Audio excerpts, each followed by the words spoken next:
حضرت ابو ایوب روایت کرتے ہیں کہ میں نے رسول اللہ صلی اللہ علیہ وسلم سے سنا، فرماتے تھے اگر تم گناہ نہیں کرو گے تو اللہ تعالیٰ ایسے لوگ پیدا فرمائے گا جو گناہ کریں گے اور استغفار کریں گے، اللہ تعالیٰ ان کو معاف فرما دے گا.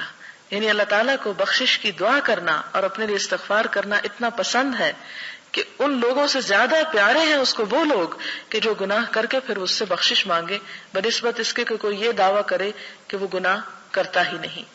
اور اسی طرح ایک اور حدیث میں حضرت ابو ہریرہ بیان کرتے ہیں کہ رسول اللہ صلی اللہ علیہ وسلم نے فرمایا، اس ذات کی قسم جس کے ہاتھ میں میری جان ہے، اگر تم گناہ نہیں کرو گے تو اللہ تعالیٰ تم کو لے جائے گا، تمہاری جگہ ان لوگوں کو لائے گا جو گناہ کریں گے پھر بخشش مانگیں گے، بس اللہ تعالیٰ ان کو معاف فرما دے گا.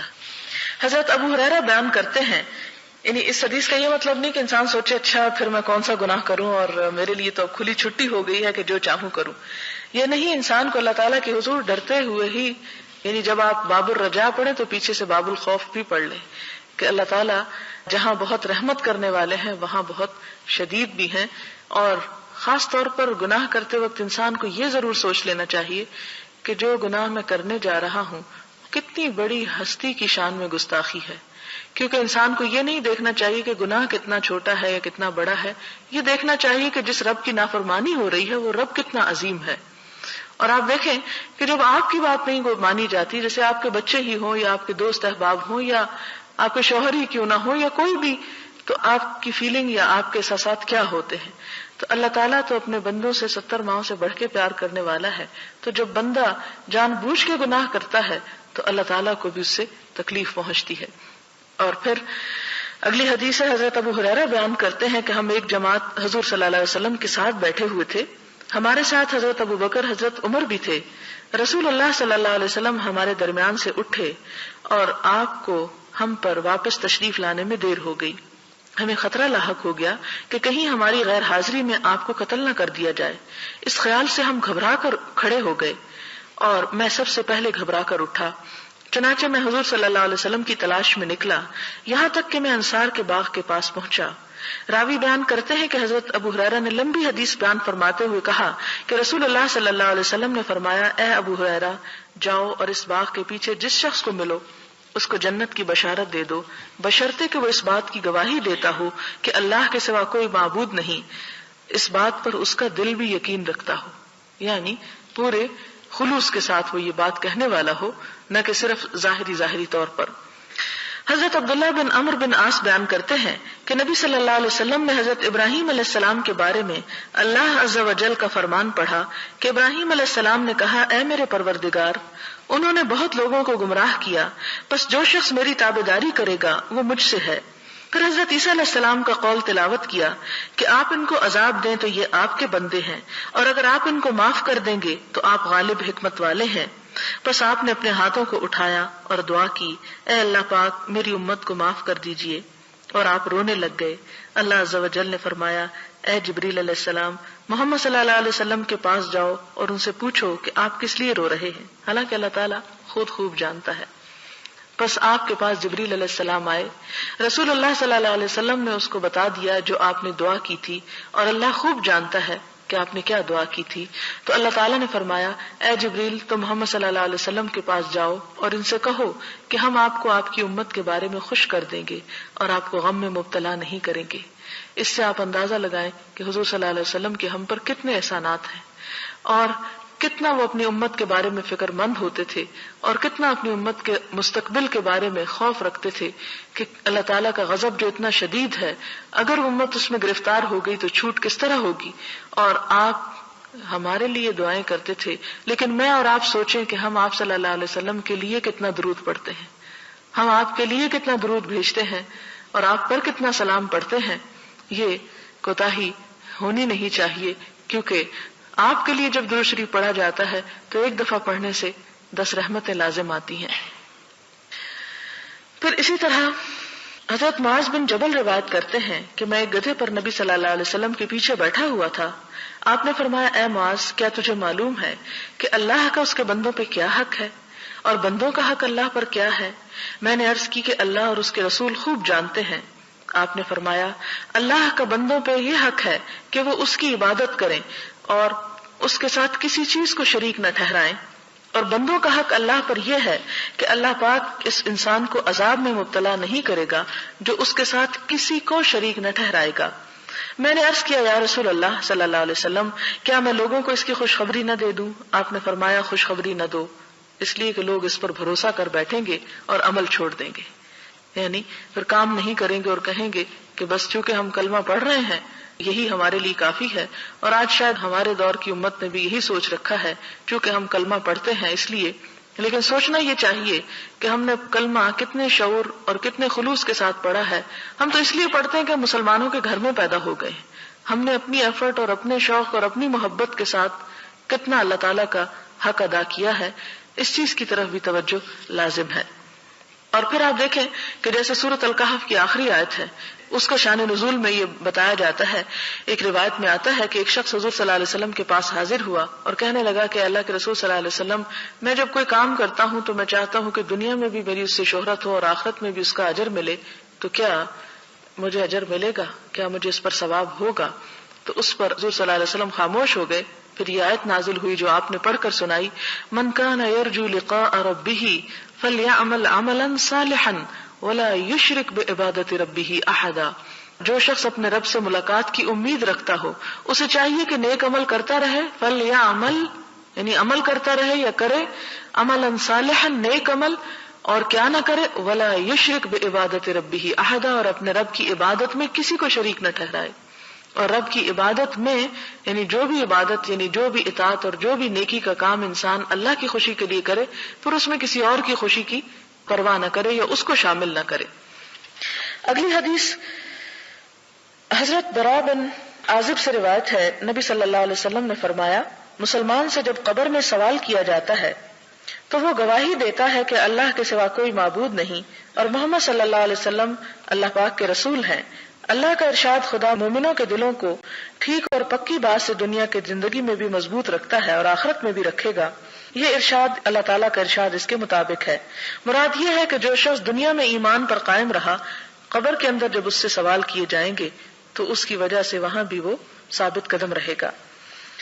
حضرت انس رسول اللہ صلی اللہ علیہ وسلم سے روایت کرتے ہیں، آپ نے فرمایا کہ کافر جب کوئی نیک کام کرتا ہے تو اس کی وجہ سے اس کو دنیا ہی میں مزہ چکھا دیا جاتا ہے، دنیا میں ہی کوئی نہ کوئی اس کے لیے خیر خواہی بھلائی پیدا کر دی جاتی ہے، اور مومن کے لیے اللہ پاک اس کی نیکیوں کا آخرت میں ذخیرہ بناتے ہیں اور اس کی فرما برداری کی وجہ سے دنیا میں بھی رزق دیتے ہیں۔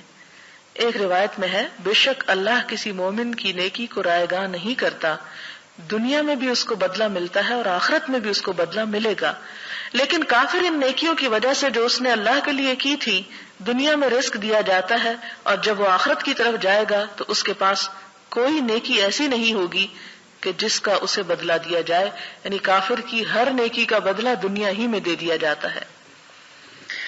حضرت جابر بیان کرتے ہیں کہ رسول اللہ صلی اللہ علیہ وسلم نے فرمایا کہ جو شخص 5 نمازیں ادا کرے اس کی مثال اس بڑی نہر کی طرح ہے جو تم میں سے کسی ایک کے دروازے پر جاری ہو اور وہ روزانہ 5 دفعہ اس میں نہاتا ہو، یعنی نماز بھی گناہوں سے انسان کو پاک صاف کر دیتی ہے۔ اب آپ دیکھیں کہ حضور صلی اللہ علیہ وسلم نے اتنی بشارتیں دیں کہ اللہ تعالیٰ کلمہ پڑھنے والے مسلمان کو معاف کر دے گا، لیکن آپ ایک مثال ایسی نہیں ڈھونڈ سکتے صحابہ کرام کی زندگی میں کہ جس سے انہوں نے ان احادیث کا مطلب یہ سمجھا ہو کہ چاہے نماز پڑھے یا نہ پڑھے اللہ تعالیٰ معاف کر دے گا، کیونکہ ہمیں کوئی صحابی ایسے نہیں ملتے کہ جنہوں نے جان بوجھ کر کوئی ایک نماز بھی چھوڑ دی ہو۔ لیکن ہمارے فہم میں یا ہماری سمجھ میں غلطی ہو گئی، ہم نے ان احادیث کا اور ان باتوں کا مطلب یہ سمجھ لیا کہ صرف زبان سے لا الہ الا اللہ کہہ دو اور کچھ کام کرنے کی ضرورت نہیں، چاہے نماز پڑھو یا نہ پڑھو، روزہ رکھو یا نہ رکھو، فرائض ادا کرو یا نہ کرو، بخشش لازم ہے۔ یہ ان احادیث کا مطلب نہیں۔ اگر یہ ان کا مطلب ہوتا تو کیا صحابہ کرام کو سمجھ نہیں آئی تھی اور وہ عمل نہ کرتے؟ وہ بھی صرف اس پہ توکل کر کے بیٹھ جاتے، چونکہ کلمہ اب پڑھ لیا اب اور تو کچھ کرنے کی ضرورت نہیں۔ یہی وجہ تھی کہ صحابہ کرام میں سے ایک سے بڑھ کر نیکیوں میں آگے بڑھنے کی کوشش میں تھا، کیونکہ انہیں اس بات کی اچھی طرح سمجھ آ چکی تھی کہ لا الہ الا اللہ کہنے کا مطلب یہ ہے کہ پھر اللہ کی اطاعت بھی کی جائے۔ پھر اسی طرح آپ صلی اللہ علیہ وسلم بیان کرتے ہیں کہ جو مسلمان مر جاتا ہے اور اس کے جنازے میں 40 آدمی شریک ہوتے ہیں جو اللہ کے ساتھ کسی کو شریک نہ بناتے ہوں، تو اللہ تعالیٰ اس میت کے بارے میں ان کی سفارش کو قبول فرمائے گا۔ اب یہ ہے کہ 40 بندے تو شریک ہو جائیں، لیکن یہ کیا معلوم کہ کس کا ایمان اور کس کا عقیدہ کس طرح کا ہے۔ آپ کو معلوم ہے کہ حضرت عثمان کو دفن کس طرح کیا گیا تھا؟ تاریخ میں پڑھا آپ نے کہ رات کے اندھیرے میں چھپ کر آپ کی بیوی نے آپ کو غسل دیا تھا اور چھپ کر آپ کو دفن کیا گیا تھا، آپ کا جنازہ برسر عام نہیں ہوا تھا۔ خیر ان لوگوں کو تو دنیا میں ہی جنت کی بشارت مل گئی تھی، میں تو صرف مثال یہ اس موقع پہ اس لیے دے رہی ہوں کہ ضروری نہیں کہ ہم اس انتظار میں بیٹھ جائیں کہ ہمارے 40 لوگ ہمارا جنازہ پڑھیں گے تو ہم بخشے جائیں گے۔ پہلے تو ہمیں کوئی گارنٹی نہیں کہ معلوم نہیں موت کہاں آتی ہے۔ اب دیکھیں کئی ایسے لوگ بےچارے فوت ہو جاتے ہیں، سمندر کی لہروں میں بہہ جاتے ہیں، کہیں اور کریش ہو جاتے ہیں کہ پھر ان کا جنازہ بھی نہیں پڑھا جاتا، یا کسی کو ایسے لاسٹ ایسی جگہ پہ گم ہو جاتے ہیں، ایسی جگہ پہ موت واقع ہو جاتی ہے کہ ڈھونڈنے سے میت بھی نہیں ملتی، تو جنازہ کہاں کا۔ تو اس لیے ان چیزوں پہ بھروسہ کر کے انسان کو عمل نہیں چھوڑ دینا چاہیے۔ لیکن یہاں یہ صرف امید دلانے والی بات ہے کہ اللہ تعالیٰ سے امید رکھنی چاہیے، اور دوسری بات یہ کہ انسان کو کوشش کرنا چاہیے کہ اس کے آس پاس اس کے ماحول میں ایسے لوگوں کی کثرت ہو، اس کا اٹھنا بیٹھنا، اس کی دوستی، اس کی تعلق ایسے لوگوں کے ساتھ ہو کہ جو اللہ تعالیٰ کے ساتھ شرک نہ کرنے والے ہوں اور نیکی پر قائم رہنے والے ہوں، کیونکہ عموماً جنازہ تو پھر وہی پڑھتے ہیں جو کسی کے ساتھ کوئی تعلق رکھتے ہیں۔ ہمارے ہاں تو یہ ہے کہ اگر سڑک پہ جاتے ہوئے دیکھ بھی رہے ہوں کہ کوئی جنازہ پڑھا جاتا ہے تو اس لیے لوگ آگے نہیں بڑھتے کہ وہ ہمارا کیا لگتا ہے، تو صرف وہ تعلق اور رشتہ داری یا کسی دوستی یا کسی محبت کی بنیاد پر۔ تو اس لیے انسان کی تعلق اگر دوستی ایسے لوگوں کے ساتھ ہے جو دنیا سے جانے کے بعد بھی انہیں دعائیں میں شریک رکھیں اور ان کے جنازے میں ان کی خلوص کے ساتھ مانگیں۔ ایک موقع پر حضور صلی اللہ علیہ وسلم نے کسی صحابی کا جنازہ پڑھا اور اتنی اچھی دعا کی کہ ایک اور صحابی ہے، مجھے نام یاد نہیں ہے اس وقت، انہوں نے یہ خواہش کی کہ میرا آج یہ دل چاہتا تھا کہ کاش یہ میت میں ہوتا اور مجھ پر اللہ کے رسول صلی اللہ علیہ وسلم اس طرح کی دعائیں پڑھتے۔ تو یہ قسمت کی بات ہوتی ہے کہ کسی کو کیا نصیب ہو جائے، اور وہ بھی اللہ تعالیٰ اپنی رحمت پھر اسی لیے کرتا ہے کہ وہ بندے اللہ تعالیٰ کی رحمت کو دعوت دیتے ہیں اور اس کے لیے فریادیں کرتے ہیں۔ پھر حضرت عبداللہ بن مسعود بیان کرتے ہیں کہ ہم نبی صلی اللہ علیہ وسلم کے ساتھ 40 انسان ایک خیمے میں تھے۔ آپ نے فرمایا کیا تم اس بات پر راضی ہو کہ تم تمام جنت والوں میں 1/4 ہو، یعنی جنت میں جتنے لوگ جائیں 1/4 تم لوگ ہو۔ ہم نے عرض کیا جی ہاں ہم راضی ہیں۔ آپ نے فرمایا کیا تم اس بات پہ راضی ہو کہ تم تمام اہل جنت میں 1/3 ہو، یعنی تیسرا حصہ ہو، چوتھا نہیں۔ ہم نے عرض کیا جی ہاں ہم راضی ہیں۔ آپ نے فرمایا اس ذات کی قسم جس کے ہاتھ میں محمد صلی اللہ علیہ وسلم کی جان ہے، میں امید کرتا ہوں کہ تم تمام اہل جنت سے نصف ہوگے، یعنی امت محمد صلی اللہ علیہ وسلم جنت والوں کا آدھا حصہ ہوگی، امید کرتا ہوں۔ اور یہ اس طرح ہے کہ جنت میں مسلمان کے سوا کوئی داخل نہ ہو سکے گا، اور تمہاری مثال مشرکین کے مقابلے میں اس سفید بال کی طرح ہے جو سیاہ رنگ والے بیل کے چمڑے میں ہوتا ہے۔ اندازہ کریں کہ دنیا میں مشرکین کی اتنی کثرت ہوگی کہ اس میں خالص عقیدے والے اس طرح ہوں گے کہ جیسے سیاہ بیل کے اندر جسم پر ایک سفید بال۔ اب نسبت دیکھیں کیا ہے، یعنی صرف زبان سے یہ کہہ دینا کہ لا الہ الا اللہ یہ کافی نہیں ہے، انسان کو ہر دم کوشش کرنی چاہیے کہ کہیں اس کی زبان سے کہیں اس کے عمل میں کوئی ایسا شرک کا عمل جو ہے وہ داخل نہ ہو جائے۔ آپ دیکھیں کہ ایک شخص حضور صلی اللہ علیہ وسلم کے پاس آتا ہے اور کہتا ہے کہ جو اللہ چاہے اور جو آپ چاہیں۔ آپ صلی اللہ علیہ وسلم کا چہرہ بدل جاتا ہے اور آپ فرماتے ہیں اجعلتنی للہ ندن، کیا تم نے مجھے اللہ کا شریک بنا دیا؟ نہیں، یوں کہو کہ جو اللہ چاہے اور بس، مجھے ساتھ شریک نہ کرو۔ اور پھر اسی طرح ایک اور جگہ پر آتا ہے اس طرح کہنا بھی شرک میں شامل ہو جاتا ہے کہ اگر کتا نہ ہوتا تو میرے گھر میں چور داخل ہو جاتے، یعنی اس قسم کے کلام میں اس طرح کی شرکیہ باتیں جو ہیں ان سے بھی منع کیا گیا۔ اور اسی طرح نماز روزہ جو بھی نیکی انسان کرے صرف خدا کی رضا کے لیے کرے، اس لیے نہ کرے کہ لوگوں کے درمیان اس کو نیکی کی شہرت حاصل ہو۔ تو یہاں پر آپ دیکھیں کہ آپ نے فرمایا، یہ دوبارہ آپ دیکھیں تاکہ اچھی طرح سمجھ میں آئے کہ تمہاری مثال مشرکین کے مقابلے میں، یعنی جنت میں جانے والے اہل ایمان کی مثال مشرکین کے مقابلے میں اس سفید بال کی طرح ہے جو سیاہ رنگ والے بیل کے چمڑے میں ہوتا ہے۔ چمڑا یعنی اسکن کے اوپر جتنے بال اگے ہوتے ہیں ان میں سے ایک سفید بال کی طرح، یا اس سیاہ بال کی طرح جو سرخ رنگ کے بیل کے چمڑے میں ہوتا ہے۔ یعنی باقی سارے کا سارا بال سرخ ہے، ایک بال سیاہ ہے، یا باقی سارے کا سارا سیاہ ہے اور ایک بال سفید ہے۔ حضرت ابو موسیٰ اشعری بیان کرتے ہیں کہ رسول اللہ صلی اللہ علیہ وسلم نے فرمایا جب قیامت کا دن ہوگا تو اللہ تعالیٰ ہر مسلمان کو ایک یہودی یا عیسائی دے کر فرمائے گا کہ دوزخ سے تیرا نجات حاصل کرنا اس کے بدلے میں ہے۔ ایک روایت میں نبی صلی اللہ علیہ وسلم نے فرمایا کہ مسلمان قیامت کے دن پہاڑوں جیسے گناہوں کو لے کر آئیں گے لیکن اللہ تعالیٰ ان کو معاف کر دے گا، یعنی ان کے ایمان کی وجہ سے اور ان کی توحید کی وجہ سے۔ اور پھر یہ کہ یہ دفع الی کل مسلم، اس کا مطلب حضرت ابو ہریرہ کی حدیث سے واضح ہو رہا ہے کہ ہر آدمی کے لیے ایک مقام جنت میں ہے اور ایک جہنم میں۔ پس ایماندار انسان جب جنت میں داخل ہو جائے گا تو کافر اس کی جگہ دوزخ میں جائے گا۔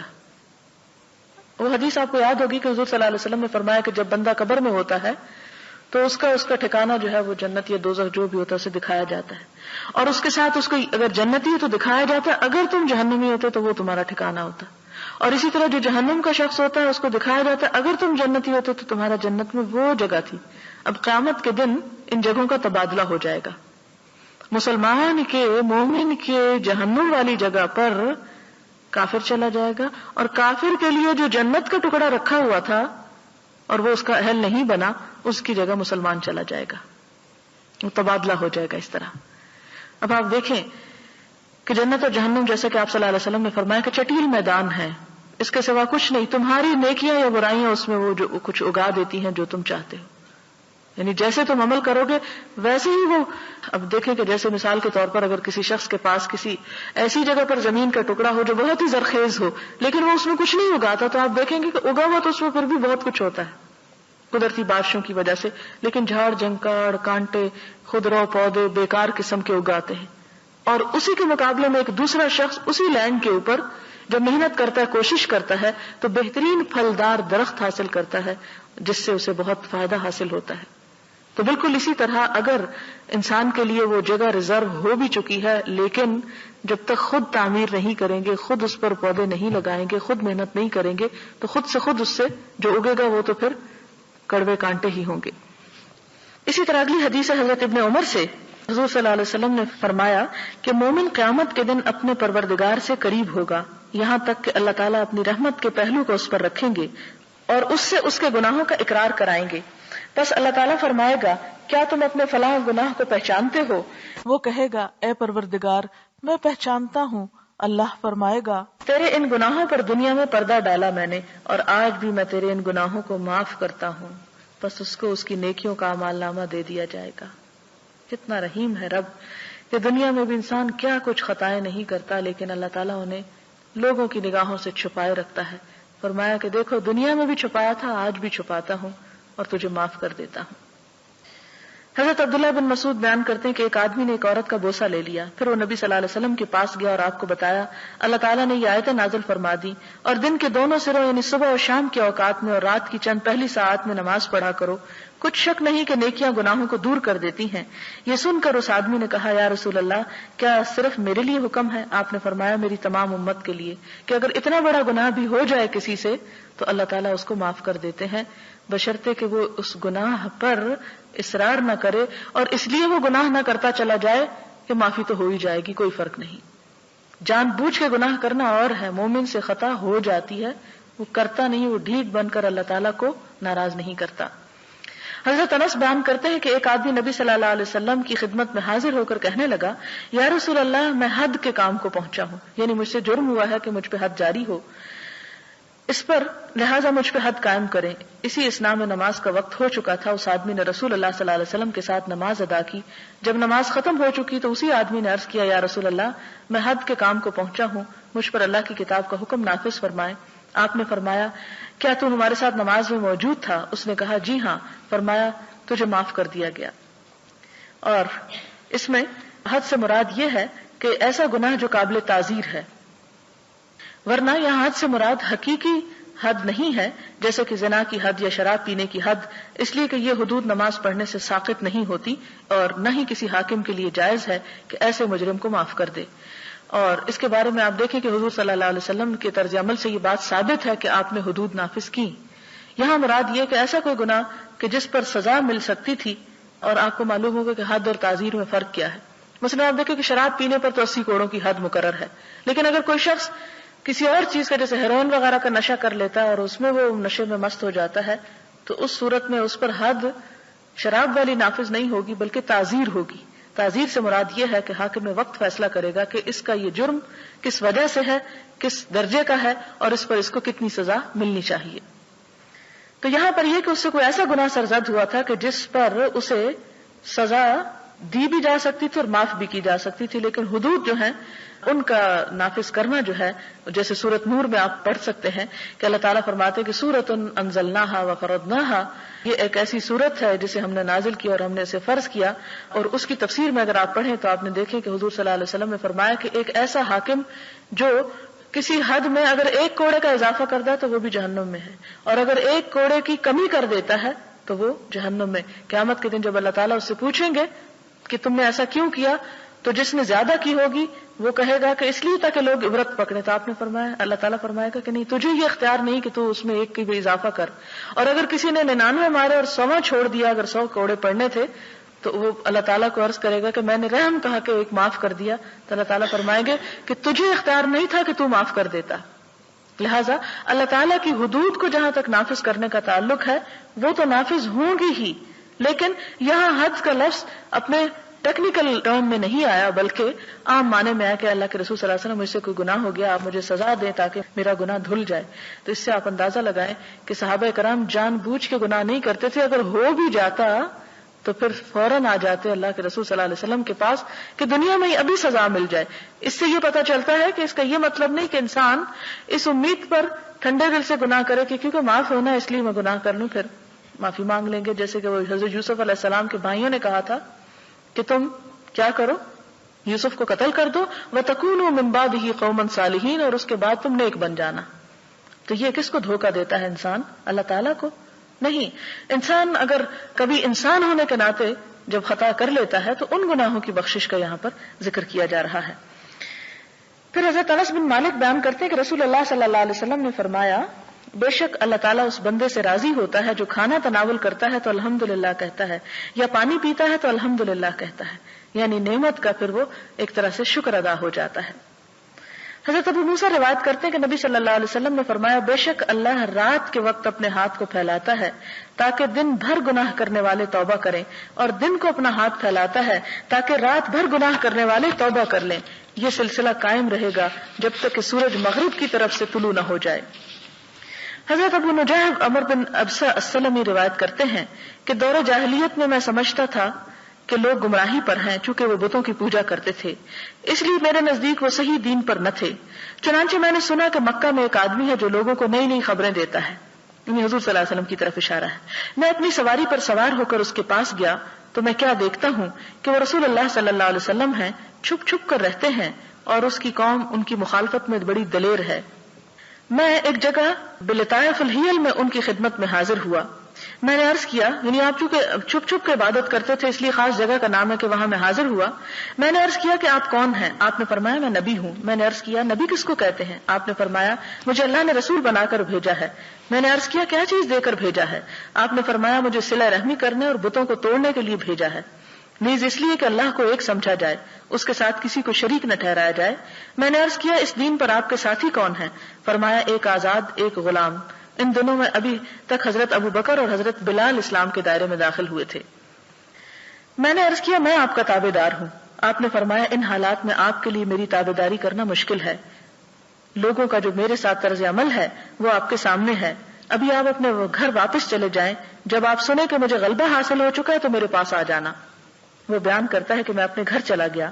جب رسول اللہ صلی اللہ علیہ وسلم ہجرت فرما کر مدینہ تشریف لے گئے تو ابھی تک میں گھر میں ہی تھا اور آپ کے بارے میں خبریں معلوم کرتا رہتا تھا اور لوگوں سے پوچھتا رہتا تھا، یہاں تک کہ میرے گھر والوں میں سے ایک جماعت مدینہ گئی. واپسی پر میں نے ان سے پوچھا کہ اس آدمی کا کیا حال ہے جو مدینہ میں آیا ہوا ہے. انہوں نے جواب دیا لوگ تیزی کے ساتھ اس کی طرف جا رہے ہیں. اس کی قوم نے اس کو قتل کرنے کا منصوبہ بنایا تھا لیکن وہ اسے قتل نہ کر سکے. یہ سن کر میں مدینہ آیا، آپ کی خدمت میں حاضر ہوا. عرض کیا یا رسول اللہ صلی اللہ علیہ وسلم آپ مجھے پہچانتے ہیں؟ فرمایا ہاں تو وہی انسان ہے جو مجھے مکہ میں ملا تھا. بس میں نے عرض کیا یا رسول اللہ صلی اللہ علیہ وسلم مجھ کو وہ باتیں بتلائیں جو اللہ نے آپ کو سکھائی ہیں، اور میں ان باتوں کو نہیں جانتا مجھ کو نماز کے بارے میں بتائیں۔ فرمایا صبح کی نماز ادا کرنے کے بعد جب تک سورج ایک نیزے کے برابر نہ ہو جائے نماز ادا کرنے سے بند رہو، اس لیے کہ سورج شیطان کے دو سینگوں کے درمیان طلوع ہوتا ہے، اس وقت کافر اس کو سجدہ کرتے ہیں۔ اس کے بعد نماز پڑھو، اس لیے کہ نماز میں فرشتے حاضر ہوتے ہیں اور نماز پڑھنے والوں کے گواہ بنتے ہیں، یہاں تک کہ نیزے کا سایہ تقریباً رہے، یعنی نصف النہار کے وقت۔ تو اس وقت بھی نماز پڑھنے سے رکے رہو، کیونکہ اس وقت جہنم زیادہ بھڑک رہی ہوتی ہے۔ جب سایہ ڈھل جائے تو نماز پڑھو، اس لیے کہ نماز میں فرشتے حاضر ہوتے ہیں اور نماز پڑھنے والوں کے گواہ بنتے ہیں، یہاں تک کہ تو عصر کی نماز ادا کرے۔ پھر سورج کے غروب ہونے تک نماز پڑھنے سے رک جا، یہاں تک کہ سورج ڈوب جائے، اس لیے کہ سورج شیطان کے دو سینگوں کے درمیان ڈوبتا ہے اور اس وقت کافر اس کو سجدہ کرتے ہیں۔ راوی نے بیان کیا، میں نے عرض کیا اے اللہ کے نبی صلی اللہ علیہ وسلم مجھے وضو کے بارے میں کچھ بتائیں۔ فرمایا تم میں سے جو آدمی وضو کا پانی قریب کرتا ہے، کلی کرتا ہے، ناک میں پانی ڈالتا ہے، ناک صاف کرتا ہے تو اس کے چہرے، منہ، ناک کے گناہ گر جاتے ہیں۔ پھر جب چہرہ دھوتا ہے جس طرح اللہ نے حکم دیا تو چہرے کے گناہ داڑھی کے کناروں سے پانی کے گرنے کے ساتھ گر جاتے ہیں۔ پھر اپنے دونوں ہاتھوں کو کوہنیوں تک دھوتا ہے تو اس کے دونوں ہاتھوں کے گناہ اس کی انگلیوں سے پانی کے ساتھ گر جاتے ہیں۔ پھر اپنے سر کا مسح کرتا ہے تو اس کے سر کے گناہ اس کے بالوں کے کناروں سے پانی کے ساتھ گر جاتے ہیں۔ پھر اپنے دونوں پاؤں کو ٹخنوں تک دھوتا ہے تو اس کے دونوں پاؤں کے گناہ اس کی انگلیوں سے پانی کے ساتھ نکل جاتے ہیں۔ بس جب وہ نماز پڑھنے کے لیے کھڑا ہوتا ہے اللہ تعالیٰ کی حمد و ثنا کرتا ہے اور اس کی بزرگی بیان کرتا ہے جس طرح کہ اس کی شان کے لائق ہے، اور اپنے دل کو اللہ کی طرف متوجہ کرتا ہے، یعنی خشوع سے نماز پڑھتا ہے، تو وہ اپنے گناہوں سے اس طرح باہر نکل آتا ہے جیسا کہ وہ ماں کے پیٹ سے پیدا ہونے کے دن تھا۔ یعنی یہ عبادات جو ہیں یہ بھی انسان کے گناہوں کو دھونے کا سبب بنتی ہیں۔ عمر بن ابسہ نے جب یہ حدیث ابو امامہ رسول اللہ صلی اللہ علیہ وسلم کے صحابی سے بیان کی تو ابو امامہ نے کہا اے عمر بن ابسہ خیال کر، ایک ہی وقت میں تو اتنی باتوں کو بیان کر رہا ہے کہ آدمی کے اتنے اتنے گناہ دور ہو جائیں گے۔ عمر نے کہا اے ابو امامہ میں بوڑھا ہو چکا ہوں اور میری ہڈیاں کمزور ہو گئیں، میری موت کا وقت قریب آ چکا اور مجھے کچھ حاجت نہیں کہ میں اللہ اور اس کے رسول پر جھوٹ بولوں، یعنی میں تمہیں کوئی غلط حدیث نہیں سنا رہا۔ اگر میں نے اس حدیث کو رسول اللہ صلی اللہ علیہ وسلم سے ایک بار یا دو بار یا تین بار یہاں تک کہ 7 بار نہ سنا ہوتا تو میں اس حدیث کو کبھی بیان نہ کرتا، لیکن میں نے آپ سے یہ حدیث اس سے بھی زیادہ بار سنی ہے، اس لیے میں تمہیں سنا رہا ہوں کہ اس طرح انسان کے گناہ معاف ہوتے ہیں۔ اور پھر اگلی حدیث ہے، حضرت ابو موسیٰ اشعری سے روایت ہے، کہتے ہیں کہ آپ صلی اللہ علیہ وسلم نے فرمایا جب اللہ تعالیٰ کسی امت پر رحمت کرنے کا ارادہ فرماتے ہیں تو امت سے پہلے ان کے نبی کی روح کو قبض فرما لیتے ہیں، پس نبی کو ان کے لیے بحیثیت منتظم ان سے پہلے بھیج دیتے ہیں، اور جب کسی امت کی بربادی کا ارادہ کرتے ہیں تو نبی کی زندگی ہی میں ان کو عذاب میں مبتلا کرتے ہیں، اور نبی زندہ ہوتا ہے، ان کی تباہی اور بربادی کو دیکھ رہا ہوتا ہے، اور ان کی تباہی سے اس کی آنکھوں کو ٹھنڈک نصیب ہوتی ہے، اس لیے کہ یہ لوگ نبی کو جھٹلاتے رہے اور اس کے حکم کی نافرمانی کرتے رہے۔ اگلا باب جو ہے یہ امید کے بارے میں ہے، اور پھر اس سے اگلا جو ہے خوف اور امید دونوں کو ایک ساتھ رکھنے کا بیان ہے، اور یہیں سے پتہ چلتا ہے کہ دین اعتدال کا دین ہے، ایک بیلنس دین ہے، اس میں ایسا نہیں کہ انسان خوف سے مایوس ہو جائے یا امید سے پھر بے پرواہ ہو جائے اور ہر غلط کام کرے، بلکہ اصل ایمان جو ہے خوف اور امید دونوں کے درمیان ہے۔ وآخر دعوانا ان الحمد للہ رب العالمین۔ سبحان اللہ وبحمدہ عدد خلقہ ورضا نفسہ وزنة عرشہ ومداد کلماتہ سبحان اللہ العظیم سبحان اللہ والحمد للہ ولا الہ الا اللہ واللہ اکبر ولا حول ولا قوة الا باللہ العلی العظیم۔ اللہم صل علی محمد وعلی آل محمد کما صلیت علی ابراہیم وعلى آل إبراهيم إنك حميد مجيد۔ اللهم بارك على محمد وعلى آل محمد كما باركت على إبراهيم وعلى آل إبراهيم إنك حميد مجيد۔ ربنا ظلمنا أنفسنا وإن لم تغفر لنا وترحمنا لنكونن من الخاسرين۔ ربنا آتنا في الدنيا حسنة وفي الآخرة حسنة وقنا عذاب النار۔ ربنا لا تزغ قلوبنا بعد إذ هديتنا وهب لنا من لدنك رحمة إنك أنت الوهاب۔ ربنا أفرغ علينا صبرا وثبت أقدامنا فانصرنا على القوم الكافرين۔ ربنا افرغ علينا صبرا وتوفنا مسلمين ربنا هب لنا من ازواجنا وذرياتنا قرة اعين واجعلنا للمتقين اماما یا حی یا قیوم برحمتک نستغیث اللهم انفعنا بما علمتنا وعلمنا ما ينفعنا وزدنا علما اللهم انا نعوذ بك من الهم والحزن والعجز والكسل والجبن والبخل وغلبة الدين وقهر الرجال اللهم احسن عاقبتنا في الامور كلها واجرنا من خزي الدنيا وعذاب الاخرة اللهم انا نعوذ بك من جهد البلاء ودرك الشقاء وسوء القضاء وشماتة الاعداء اللهم لا مانع لما اعطيت ولا معطي لما منعت ولا ينفع ذا الجد منك الجد اللهم انا نعوذ بك من زوال نعمتك وتحول عافيتك وفجاءة نقمتك ومن جميع سخطك لا اله الا الله انت الحليم الكريم سبحان الله رب العرش العظيم والحمد لله رب العالمين رب نسألك موجبات رحمتك وعزائم مغفرتك والغنيمة من كل بر والسلامة من كل اسم لا تدع لنا ذنبا إلا غفرته ولا هما إلا فرجته ولا حاجة هي لك رضا إلا قضيتها يا أرحم الراحمين یا حی یا قیوم برحمتک نستغیث. یا اللہ تو ہم سب پر اپنی رحمت نازل فرما.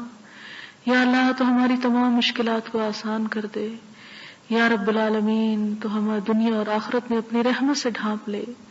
یا رب العالمین تو ہمارے تمام معاملات میں ہم کو کافی ہو جا. یا رب العالمین تو دنیا اور آخرت میں اپنی رحمت سے نواز، ہمیں بخش دے، ہمارے گناہوں کو بخش دے، ہماری کوتاہیوں کو بخش دے. یا اللہ تو ہماری کمزوریوں سے درگزر فرما. یا رب العالمین ہم سب تجھ سے تیری رحمت کی فریاد کرتے ہیں. یا اللہ تو اس دنیا میں بھی بھلائی عطا فرما اور آخرت میں بھی. یا رب العالمین تیری رحمت تیرے غضب پر وسیع ہے. یا اللہ تو ہمیں اپنی رحمت کا مستحق بنا. یا رب العالمین ہمیں وہ کام کرنے کی توفیق دے جس سے تو ہم سے راضی ہو جائے. ہر اس کام سے ہمیں بچا جس سے تیرا غضب بھڑکتا ہو. یا رب العالمین تو ہماری اولاد کو ہماری آنکھوں کی ٹھنڈک بنا، انہیں دین و دنیا میں بہترین کامیابی عطا فرما. یا رب العالمین انہیں ہدایت عطا فرما. یا اللہ تو ہمیں دین پر استقامت عطا فرما. یا رب العالمین تو ہماری تمام دکھوں، پریشانیوں، غموں، بیماریوں، جسمانی اور روحانی بیماریوں سے ہم کو نجات عطا فرما. یا رب العالمین تو ہم سے ایسا کام لے لے کہ جس کے کرنے سے تو ہم سے راضی ہو جائے. اللہ تو ہم سے ہر وہ کام چھڑا دے کہ جس کا کرنا تیرے لیے ناراضگی کا سبب بنتا ہو. یا رب العالمین تو ہم سے راضی ہو جا. اللہ تو ہم سے راضی ہو جا. یا اللہ تو ہم سے راضی ہو جا. ربنا تقبل منا انك انت السميع الدعاء وتب علينا انك انت التواب الرحيم. وصلى الله تعالى على خير خلقه محمد وعلى آله واصحابه واهل بيته اجمعين برحمتك يا ارحم الراحمين. الہی آمین. سبحانك اللهم وبحمدك نشهد ان لا اله الا انت نستغفرك ونتوب الیک. والسلام علیکم ورحمۃ اللہ وبرکاتہ.